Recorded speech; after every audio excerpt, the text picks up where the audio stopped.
Mac, 1985. Give me some of your fondest memory about that playoff series against the Celtics. It was intense. We knew they had beaten us in '84, and the only thing you saw in the paper, you correct me on this, I don't know if I got my numbers right, was the Lakers had lost every series they had ever played against the Celtics. Was it 7 or 8, Coop? 7. 7. They had never won a series against the Celtics. And that was a big thing going on. You know, that was in our heads, you know, because we knew we blew it in '84 with that turnover that we made at the end of the game. You remember that turnover that J-Dub made? And because that would have put us up 2-0 going back to LA with 3 games. That's one that we blew. That's the little luck stuff that Ari was talking about. You got to have luck. That was the luck stuff.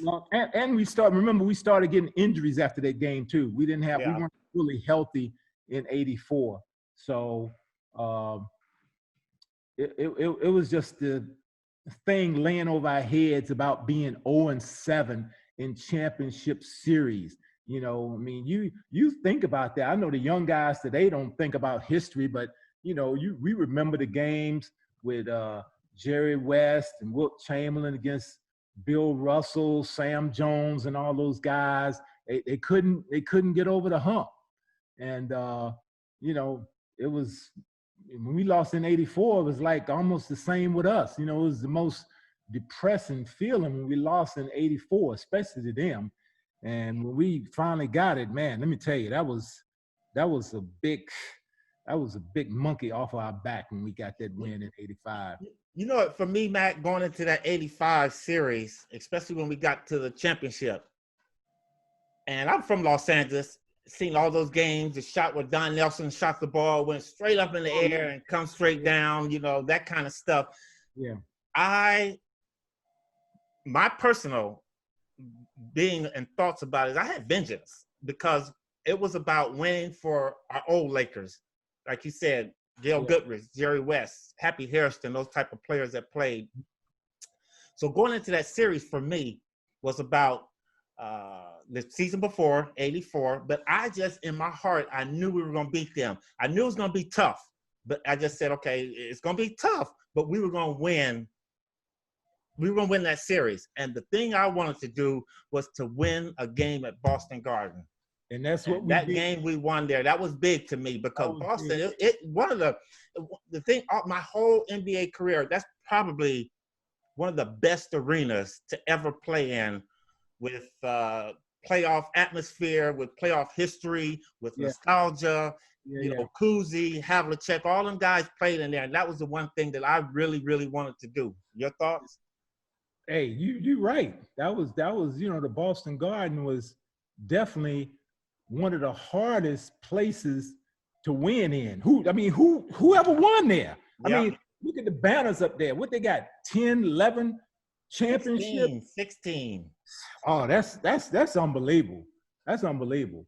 But I mean, you know, to beat them on their home court, because I know you remember, Coop, when we lost that game in Boston in '84, how the fans crushed us in. Oh, yeah. Off the court. We did not want a repeat of that. Oh, my goodness. That's one reason that I wanted to win there, because I wanted to stop that. I did not want to see that happen, as well as all those people that used to sit behind our bench and used to yell at us and vehemently. They were like, Cooper, you suck. I mean, they used to yell at us worse than up in Detroit, you know, there. But Boston fans were real knowledgeable, but still it was hard to win there. What's both your lasting memories of that finals? Like, what are, like, even today, what stands out about that 35 years ago? I just remember, you know, watching that clock ticking down, and I said, we got this one. I couldn't wait for that clock. I mean, Cooper, you know, when you've been in championship series, I don't care if you're up 4-0 or 3-3. and you see that clock ticking down and you know you got it, that's when it's like everything's like, it's like you release, like, damn, we got it, finally. Because, when you start the series, you already know, you say, damn, this is going to be a long, hard dog fight. And when you get to the end of it, and I know the other team probably felt, the Celtics probably felt the same way against us. They knew we weren't going to be an easy task for them. They tasted, what we did, what we tasted in '84. And I was, I was so happy because Coop can tell you, when you lose in the finals, you feel like you done lost in the first round. Exactly. Yeah. Like you didn't do anything. Damn. How can you get this far and lose? That's the question you ask yourself.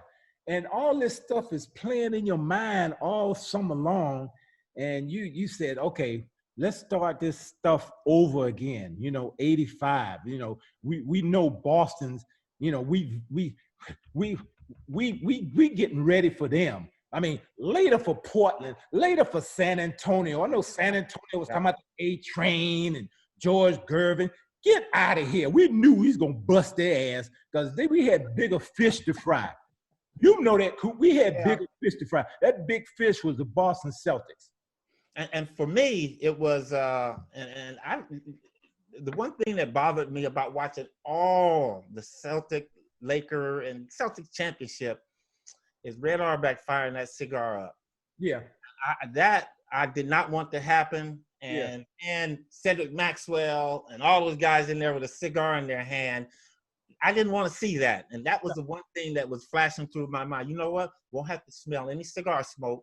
No. Won't have to see their faces on there. Yeah. And the only thing I was thinking about is, you know what? We got this one, and we coming back for more the next year. But Coop, I don't know if you remember this.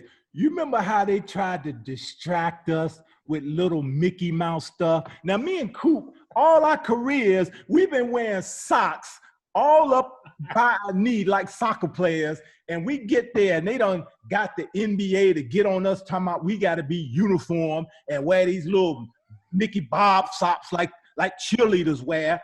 And got to tuck our strings in. Strings in. I'm like, Coop. Me and Coop looked at each other like, we've been doing this all our career. What the hell? They did everything in their power. They turned the heat on in the locker room. They did all kinds of stuff to try to distract us.